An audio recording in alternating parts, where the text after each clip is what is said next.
കൂട്ടുകാരെ, ടക്കെന്നൊരു lunch box recipe beetroot biryani. 1 cup basmati rice ചൂടുവെള്ളത്തിൽ സോക്ക് ചെയ്യാൻ വെക്കുക.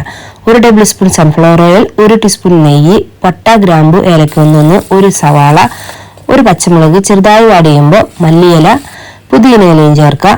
1/2 ടീസ്പൂൺ ഒഴിച്ച് ഇഞ്ചി വെളുത്തുള്ളി പേസ്റ്റ്, 1 തക്കാളി. ഇതെല്ലാം കൂടി നന്നായി മാഷായി വരുമ്പോൾ നമുക്ക് ബീട്രൂട്ട് ചീകിയത് ചേർത്ത് കൊടുത്ത് ഒരു 5 നിമിഷം മൂടി വെച്ച് വേവിക്കാം. 5 ദിവസത്തിന് ശേഷം അതിലോട്ട് 1 ടീസ്പൂൺ തൈരും കൂടിയും ചേർത്ത് നന്നായി മിക്സ് ചെയ്ത് കൊടുക്കാം.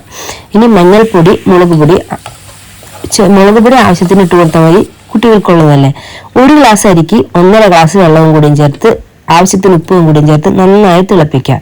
ഈ സമയം നമ്മൾ സോക്ക് ചെയ്യാൻ വെച്ച അരി നന്നായിട്ട് പദമായിട്ടുണ്ടാവും. അത് നമ്മൾ ഇതിലോട്ടിട്ട് കൊടുത്ത് നന്നായി തള വന്ന് അരിയും വെള്ളവും ഒരേ ലെവലിൽ നിൽക്കുന്ന സമയമാകുമ്പോൾ നമുക്ക് തീ ഓഫ് ചെയ്ത് പഴയ ചട്ടി വെച്ച് അതിന്റെ മുകളിലോട്ട് ഇത് കയറ്റി വെച്ച് ചെറിയ തീയിൽ 1 മണിക്കൂർ 50 മിനിറ്റ് അല്ലെങ്കിൽ 1 മണിക്കൂർ കഴിഞ്ഞ് കഴിഞ്ഞാൽ നമ്മുടെ ചെറിയ ലഞ്ച്, അതായത് കുട്ടികൾക്ക് ഇഷ്ടപ്പെട്ട ഒരു ലഞ്ച് തയ്യാറാണ്. അപ്പം നമ്മൾ ബീട്രൂട്ടൊക്കെ കഴിക്കാത്ത കുട്ടികൾക്കൊക്കെ ഇതുപോലെ ലഞ്ച് ഉണ്ടാക്കി കൊടുക്കാം. നമ്മൾ തൈര് പച്ചടിക്ക് 1 സവാള പാതി എടുത്തിട്ട് തൈരും കുറച്ച് ഉപ്പും കൂടിയും ചേർത്ത് ഇത് പുളിക്കാതെ ഇരിക്കാനായിട്ട് അതിലോട്ട് കുറച്ച് പാലാണ് ചേർക്കുന്നത്, അത് പുളിക്കില്ല.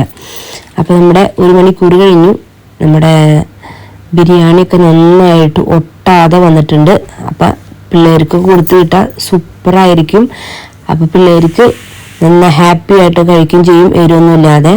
ഇനി ചില കുട്ടികൾക്ക് തൈര് വേണ്ട, തൈര് പച്ചടി വേണ്ടാന്നുണ്ടെങ്കിൽ 1 മുട്ട പുഴുങ്ങിയിട്ട് വെച്ച് കൊടുത്താലും മതി. അപ്പം നിങ്ങളെല്ലാവരും ട്രൈ ചെയ്യാൻ, നിങ്ങളുടെ കുട്ടികൾക്ക് ഹെൽത്തി ആയിട്ടിരിക്കട്ടെ. Bye bye friends.